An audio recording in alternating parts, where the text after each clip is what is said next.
Hey guys, it's Metro here. I'm here to give you the scoop on some naturals I made and some process and details on them. So here are some other ones I've finished before. These two are made from maple. This is actually one of the first naturals I made from that downed maple tree. So what happened is it was a big gnarly fork with a whole bunch of other forks coming out of it. So I smoothed it all out. You can see like where the notches are, and I left the hump here for a palm swell. But I'm still not super satisfied with the tips. I don't mind them. They're good, and it's you shoot a PFS style, so that it rolls over quite nice. But I didn't really like the way that the bands would kind of roll over and not really give like a nice flat trajectory for me to get a good sight picture. So with this second one, I tried to do something to give it more of a scoop, and basically just take it to the belt sander and go and give it that, use the natural curve of the belt sander to have the fork tips and give it a scoop out, so that there's a flatness, there's a flat section for the flat bends to roll over. I guess if you're shooting tubes, it's not really a different story, but I prefer flats on naturals just because I do like the way they shoot on these, and I get a better sight picture with it.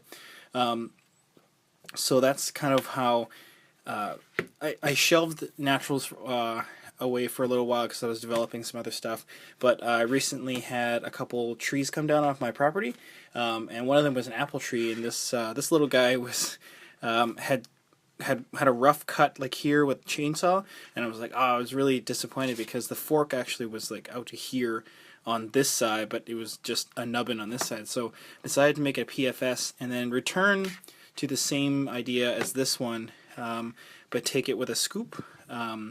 So basically, again, taking it to the belt sander and then using the belt sander curve the wheel, and then taking that scoop out to create some flat spots, so that when you pull the bands back, they create that flat, which is much more like a board cut, but it still kind of gives the ergonomics of a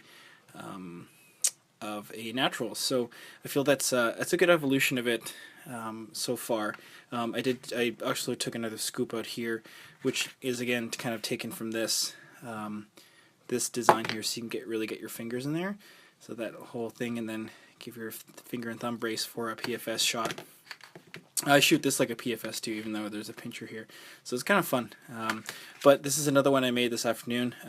This same idea, I wanted to set this up like a BB shooter, and I've been using 1/2" TheraBand blue with a really skinny root pouch for BBs, and I wanted to create that similar idea with the scoop, but with a narrow fork and some and narrower fork tips. So this worked out really well.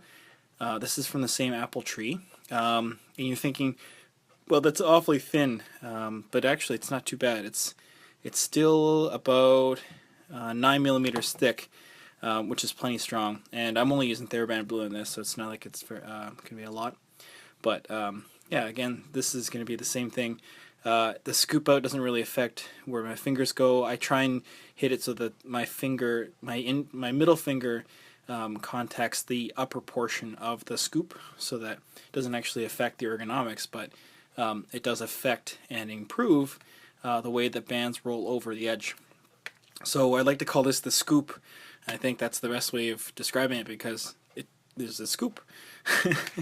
So that's the evolution of how I've been making naturals for the last little while. I have a lot of forks that are curing, a lot of forks that people have been giving me and mailing me, and then I've been harvesting around the neighborhood. So yeah, I'm going to be shooting these on the weekend and see how they go. I'm pretty excited to give them a go, because I'm not really super good with shooting naturals, but I'm coming around. So thanks for watching.